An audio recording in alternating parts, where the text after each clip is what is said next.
1971 में क्रिसमस के दिन पेरू के लीमा इंटरनेशनल एयरपोर्ट पर एक जहाज खड़ा हुआ था। ये लांसा फ्लाइट 508 थी। ये फ्लाइट एक पेंगुआना नामी जगह पर जा रही थी। इस फ्लाइट में 91 मुसाफिर सवार थे, जिनमें 2 माँ बेटी 17 साल जूलियाना कोपके और इसकी माँ मारिया भी शामिल थे। इन दोनों का ताल्लुक जर्मनी से था। ये 1 घंटे की फ्लाइट थी, लेकिन जहाज के उड़ने के आधे घंटे के बाद अचानक आसमान में काले बादल छा गए और जोरदार बिजली चमकना शुरू हो गई। ये बिजली इस बदकिस्मत जहाज से टकरा गई और ये जहाज चंद ही लम्हों में हवा के अंदर ही तबाह हो गया और जहाज के टुकड़े हो गए। जहाज उस वक्त 10,000 फीट की बुलंदी पर उड़ रहा था। नीचे अमेज़न जंगल था। मुसाफिर हवा में ही इस जहाज से बाहर गिरना शुरू हो गए। 17 साल जूलियाना भी हजारों फीट ऊंचाई से जहाज से नीचे गिर गई, लेकिन इस लड़की की किस्मत अच्छी थी कि ये सीधा जाकर दरख्तों के ऊपर गिरी। इसने सीट बेल्ट बांधी हुई थी और ये अपनी सीट के साथ ही नीचे गिरी। इतनी ऊंचाई से किसी भी मुसाफिर का गिरकर जिंदा बच जाना तकरीबन नामुमकिन था, लेकिन इस अफसोसनाक हादसे में हैरत अंगेज तौर पर 17 साल जूलियाना जिंदा बच गई।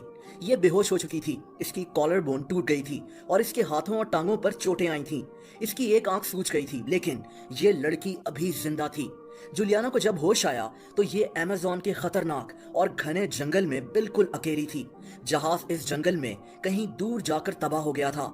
जहाज के मुसाफिरों का कुछ पता नहीं था, क्योंकि ये लोग हवा में ही नीचे गिर गए थे। जूलियाना सिर्फ 17 साल की थी और इसको कुछ समझ में नहीं आ रहा था कि ये अब क्या करेगी। दोस्तों, उधर ये खबर फैल चुकी थी कि ये जहाज गायब हो चुका है और पूरे चांसेस हैं कि ये जहाज अब तबाह हो गया है। लेकिन अमेज़न के घने जंगलात में इस जहाज को ढूंढना बेहद मुश्किल था। मुसाफिरों की फैमिलीज इनका पता करने के लिए इधर उधर मारे मारे फिर रहे थे। इन्हीं मुसाफिरों में जूलियाना का बाप और इसकी माँ मारिया का शौहर भी था।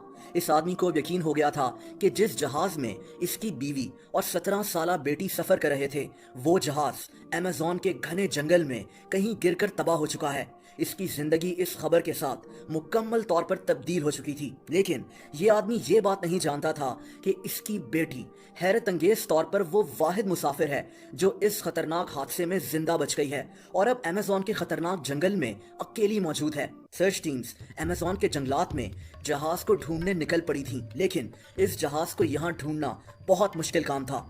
दोस्तों, उधर जंगल में जूलियाना के पास कुछ भी नहीं था। ये लड़की ऐनक लगाती थी और इसकी ऐनक भी टूट चुकी थी। इसका एक जूता भी कहीं गिर गया था। अमेज़न के जंगल में इस 17 साल लड़की को सबसे बड़ा खतरा उन जानवरों और कीड़ों मकोड़ों से था जो इस जंगल में हर जगह मौजूद थे। ये लड़की जख्मी हो चुकी थी और इसके पास खाने को भी कुछ नहीं था, लेकिन जूलियाना को एक बात उम्मीद दिलाए हुए थी। ये लड़की अपने माँ बाप के साथ अक्सर जंगलात में जाकर कैंपिंग करती थी। इसके माँ बाप ने इसको जंगल और पहाड़ों में सरवाइव करने के तरीके सिखाए हुए थे। इस लड़की ने हिम्मत नहीं हारी। ये जानती थी कि अमेज़न जंगल में इसको बड़े बड़े जानवरों से ज्यादा मच्छरों, जंगली चूंटियों और कीड़े मकोड़ों से खतरा है, लेकिन ये इस जंगल में आगे बढ़ती रही। इसकी किस्मत अच्छी थी कि इसको जहाज से गिरा हुआ कैंडीज का एक पैकेट मिल गया। इसने ये कैंडीज का पैकेट उठाकर अपने पास रख लिया। ये लड़की ये भी जानती थी कि इसे इस जंगल में किसी भी फल को नहीं खाना, क्योंकि वो फल जहरीला हो सकता है। इसको अपने माँ बाप की तरफ से यहाँ सरवाइव करने की अच्छी खासी ट्रेनिंग मिली हुई थी। जूलियाना इस दौरान अपनी माँ को भी ढूंढती रही। इसको कई मुसाफिरों की लाशें जंगल में नजर आईं, लेकिन उनमें इसकी मां नहीं थी। लेकिन ये लड़की आगे बढ़ती रही। 17 साल जूलियाना को अब पानी की तलाश थी। ये लड़की जानती थी कि अमेज़न जंगल में पानी के आसपास कई कबीले रहते हैं जो शायद इसकी मदद करें। इतनी सी उम्र में इस लड़की ने बेहद समझदारी का मुजाहरा किया।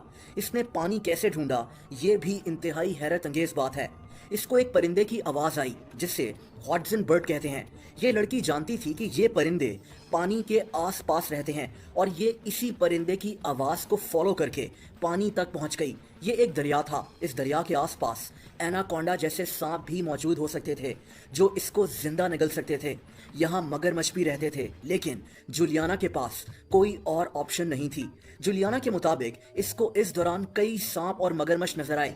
लेकिन ये लड़की जानती थी कि अगर ये इनको तंग नहीं करेगी और अगर ये सांप और मगरमच्छ भूखे ना हुए तो ये इस पर हमला नहीं करेंगे।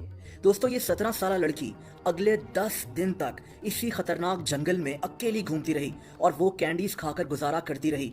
ये इसी दरिया के आसपास ही चलती रही ताकि इसको अमेज़न जंगल में रहने वाले किसी कबीले के लोग मिल जाएं। इस दौरान जंगल में कई दफा शदीद बारिश भी हुई। ये किसी दरख्त के नीचे पनाह लेकर बारिश से बच जाती। रात होती तो ये खौफनाक जंगल अंधेरे में डूब जाता, लेकिन 17 साल जूलियाना डटी रही। आखिर 10 दिन तक जंगल में अकेले सरवाइव करने के बाद इसको कुछ हट्स बने हुए नजर आए। जूलियाना इतनी ज्यादा थकी हुई थी कि ये इन हट्स के पास पहुंचकर ही बेहोश हो गई। दोस्तों, इस लड़की को जब होश आया तो इसके इर्द गिर्द अमेज़न में रहने वाले एक कबीले के कुछ लोग जमा थे। ये लोग ये समझे कि जूलियाना दरिया के अंदर से निकली है और किसी और ही दुनिया की मखलूक है। लेकिन जूलियाना जब होश में आई तो इस लड़की ने स्पेनिश ज़बान में इनको अपनी सारी कहानी समझाई। इस कबीले के कुछ लोग स्पेनिश ज़बान जानते थे। इन्होंने जूलियाना की काफ़ी मदद की। इन्होंने इसको खाना खिलाया और इसके जख्म साफ किए। एक दिन के बाद ये लोग जूलियाना को अमेज़न जंगल में मौजूद एक कैंप में ले गए। जूलियाना को अपने घर का टेलीफोन नंबर याद था। इस कैंप से जूलियाना के घर फोन किया गया, जो इसके वालिद ने उठाया। जूलियाना ने जब अपने वालिद से बात की तो इसकी खुशी और हैरत की इंतहा न रही। इस आदमी को यकीन ही नहीं आ रहा था कि इसकी बेटी पहले तो 10,000 फीट की बुलंदी से नीचे गिरकर जिंदा बच गई और फिर 10 दिन तक अकेली अमेज़न जंगल के अंदर जिंदा रही। बहुत जल्द उस बदकिस्मत जहाज को भी ढूंढ लिया गया जिसके बाकी सारे मुसाफिर मर चुके थे, जिनमें जूलियाना की मां मारिया भी शामिल थी। जूलियाना की ये सर्वाइवल स्टोरी बहुत मशहूर हुई थी। आज जूलियाना 66 साल की हो चुकी है।